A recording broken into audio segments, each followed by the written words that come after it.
اچھا، Peoples party جو ہے وہ ادھر نون لیگ کے ساتھ بھی ہنکی ڈوری کہہ سکتے ہیں، ادھر People's Party P T I کے لیے بھی بیڈ بکس میں نہیں ہے. اگر ہم پاکستان تحریک انصاف کی بات کریں تو عدت میں جو نکاح ہے اس کیس میں 10 جنوری کو فرد جرم عائد ہونے جا رہی ہے. اتنا سپیڈ اپ ہو گیا یہ پروسیس عدنان علی صاحب، جنوری بھاری نہیں ثابت ہونے جا رہا؟ سائفر کیس بھی، توشک خانہ نااہلی بھی اپنی جگہ پر برقرار ہے. اور وہ توہین الیکشن کمیشن میں تو فرد نااہلی بھی ہو جرم سکتی بھی ہے ان عائد کیسز میں ہو سے گئی ہے کسی نا، میں. آپ کو جی پتہ ہے، وہ ہو فواد چکی پہ اور جی بانی پی ٹی آئی پہ. تو وہی جیسے پہلے بات ہو رہی تھی کہ پورا سسٹم جو ہے سو ڈٹرمنڈ ہے کہ بانی پی ٹی آئی کو جو ہے مائنس کرنا ہے اور پی ٹی آئی کو جتنا محدود کر سکتے ہیں میکسیمم اتنا محدود کرنا ہے. ان کا خیال تھا کہ اس کی مقبولیت کم ہو جائے گی. پچھلے 20 مہینے سے جب سے ان کی حکومت گئی ہے، ان کا خیال تھا کہ جب کیمپین چلے گی، میڈیا پہ پابندی ہوگی، ان کی کردار کشی بھی ہوئی، ان کے کیسز بھی ہوئے، لیکن وہ معاملہ نہیں ہو سکا. ان کی مقبولیت جو ہے وہ بجائے کم ہونے کے اور بڑھ گئی. اب تو وہ کھلم کھلا دھمکیوں پہ آ گئے ہیں نا، کہ مطلب ان کے جو مخالفین ہیں وہ کہہ رہے ہیں کہ اگر عدلیہ نے ان کو ریلیف دیا یا کچھ فیصلوں سے جو ہے وہ انتظامیہ جو ہے یا کچھ حلقے جو ہیں وہ خوش نہیں ہیں عدلیہ کے کچھ فیصلوں سے، حالیہ فیصلوں سے، اور اگر ایسا ہوا تو پھر شاید پی سی او بھی لگ جائے. یعنی وہ تو بالائے آئین اور ماورائے آئین تک کی دھمکی دے رہے ہیں. تو اسی وجہ سے اب ان کو آپس میں ایک دوسرے کے ساتھ وہ بھی کرنا پڑ تو رہا ہے. یہ سارے کیسز جو آپ نے گنوائے یہ منطقی انجام کو پہنچ جائیں گے جنوری میں؟ نااہلی ہم بھی نے ہو تو سکتی یہی ہے دیکھا ہے جب کوئی آدمی سسٹم جو ہے اس کے خلاف ہو جاتا ہے تو اس کو سزائیں تو ہو جاتی ہیں نچلی عدالتوں سے، پھر بعد میں وہ بڑی عدالتوں سے چاہے ریورس ہو جائیں، ہائی کورٹ سے جا کے ہو جائے، سپریم کورٹ سے، لیکن وقتی طور پہ جو چھوٹا ٹرائل جج ہے وہ سزائیں دے دیتا ہے. آپ کو پتہ ہے نواز شریف کو بھی سزا ہو گئی تھی، بعد میں ہائی کورٹ نے 2 دن میں اس عدنان علی صاحب پہلا جو آرڈر آیا پشاور ہائی کورٹ سے اس کو امپلیمنٹ نہیں کیا. یہی بات آج پاکستان تحریک انصاف کے وکلاء نے بھی کی کہ جو کہا گیا اس پر عمل درآمد نہیں ہوا، اور اس پر امپلیمنٹ کیے بغیر یہ الیکشن کمیشن نے آج کیسے ریلیف لے لیا؟ بس جب سارا سسٹم جو ہے اس نے تہیہ کیا ہوا ہے کہ پی ٹی آئی کو آؤٹ کرنا ہے یا دیوار سے لگانا ہے یا جتنا بھی محدود کیا جا سکے ایک کانسٹیٹیوشنل اور لیگل گرے ایریاز کو استعمال کر کے وہ کرنا ہے، تو پھر وہ ہے. اب انتظامیہ جو ہے زیادہ طاقتور ہے آئین سے، قانون سے. پاکستان میں ہمیشہ ایسے رہا ہے.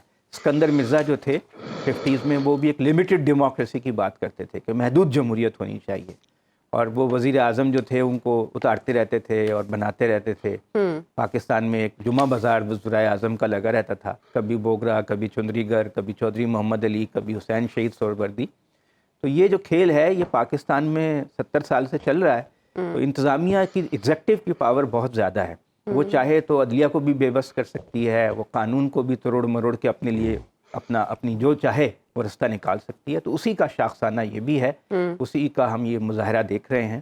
اب جب پورے سسٹم نے یہ تہیہ کیا ہوا ہے کہ ایک تو مائنس بانی پی ٹی آئی کرنا ہے، وہ تو ہو گئے.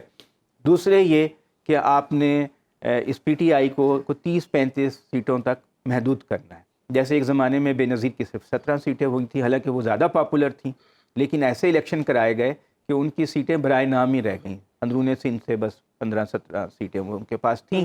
تو وہی حال اس وقت جو ہے سسٹم نے تہیہ کیا ہوا ہے کہ پی ٹی آئی کا کرنا ہے.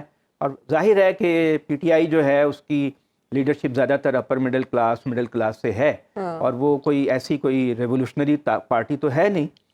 تو وہ اس کی محدود وہ ہے صلاحیت. آج آپ نے دیکھا کہ ان کی وہ ایک ایم این اے ایمان طاہر کو بھی اریسٹ کر لیا گیا پشاور میں، اور وہ زرتاج گل جو ہیں انہوں نے بھی وہاں بار میں پناہ لی. وہ دہائی دے رہی ہیں، وہ معافی مانگتی، انہیں معافی ملے گی عدنان عاطف صاحب؟ دیکھیں ابھی تو مجھے مشکل لگتا ہے کہ کوئی جب تک الیکشن نہیں ہو جاتے کسی کے ساتھ زیادہ لینینٹ سلوک ہو، کیونکہ جو لوگ ہماری مقتدرہ سے قریب ہیں یا جو انتظامی ڈھانچے سے قریب ہیں، ہمارے صحافی حضرات بھی، اینکر بھی، کالم نویس بھی، وہ تو کہہ رہے ہیں کہ جب تک ایک مخصوص طریقے سے جو پسندیدہ نتائج ہیں اس کی شورٹی نہیں ہوگی الیکشن نہیں کرائے جائیں گے. اگر وہ نتائج جو ہیں تو اس پر پل دیٹ کی جو رپورٹ ایک آ رہی ہے وہ بڑا خطرناک احاطہ کر رہی ہے ساری سچویشن کا، اور یہ کہا جا رہا ہے کہ ڈونلڈ ٹرمپ کی طرح سلوک کیا گیا سابق چیئرمین پی ٹی آئی کے ساتھ. اس طرح کی رپورٹس کے ہوتے پل ڈیٹ سے زیادہ میں زیادہ اوتھینٹک سمجھتا ہوں H R C P. Human Rights Commission of Pakistan, وہ لوگ بہت سخت ناقد بھی رہے ہیں بانی پی ٹی آئی کے اور پی ٹی آئی کے، لیکن انہوں نے کہا ہے کہ صاف شفاف انتخابات ہوتے نظر نہیں آ رہے ہیں، اور انہوں نے جس طرح امیدواروں کو اٹھایا گیا، ان کے تصدیق کنندہ کو، تجویز کنندہ کو کاغذات چھینے گئے، پھر مسترد کیے گئے ہول سیل، یعنی ان کے جو کاغذات ہیں ان کا مسترد ہونے کا اور نون لیگ کے کاغذات مسترد ہونے کا جو ریشو ہے 1:18 ہے، یعنی اگر 18 مسترد ہوئے پی ٹی آئی کے تو صرف ایک نون لیگ مسترد کہتی ہوا ہے انہوں نے ہے۔ 9 مئی نہیں کیا۔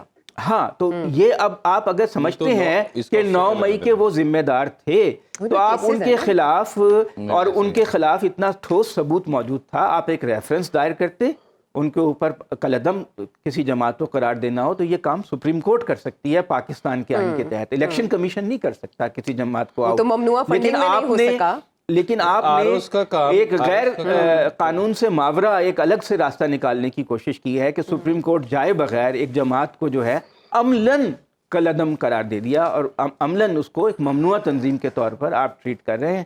اس کے پتہ نہیں ملک پہ اچھے اثرات ہوں گے یا برے ہوں گے، لیکن فی الحال انتظامیہ جو ہے ہیز اٹس اون وے، وہ اب جو کرنا چاہ رہی ہے وہ کامیابی سے کر رہی ہے، اور یہ بات ہم نے پہلے بھی دیکھا کہ یہ سلوک جو ہے پہلے بے نظیر بھٹو پیپلز پارٹی کے ساتھ بھی ہو چکا ہے، اور ان کے خلاف بھی نواز شریف بروئے کار آئے تھے انتظامی ڈھانچے کے ساتھ پارٹنر بن کے، اب جو ہے وہ پی ٹی آئی کے ساتھ ہو رہا ہے، اب بھی نواز شریف بروئے کار آ رہے ہیں، بعد میں پھر ان کی لڑائی بھی ہو جاتی ہے، جب وہ آ جاتے ہیں ان کی مدد سے حکومت میں، پھر وہ انتظامی ڈھانچے سے مقتدرہ سے لڑ بھی پڑتے ہیں، تو پاکستان کو مجھے نہیں معلوم کہ اس کا فائدہ ہوگا یا نقصان ہوگا۔ اگر آپ غیر جانبدار اور بے لاگ تجزیوں اور تبصروں میں دلچسپی رکھتے ہیں تو ابھی سنو نیوز کا یوٹیوب چینل سبسکرائب کیجئے اور بیل آئیکن پہ کلک کیجئے۔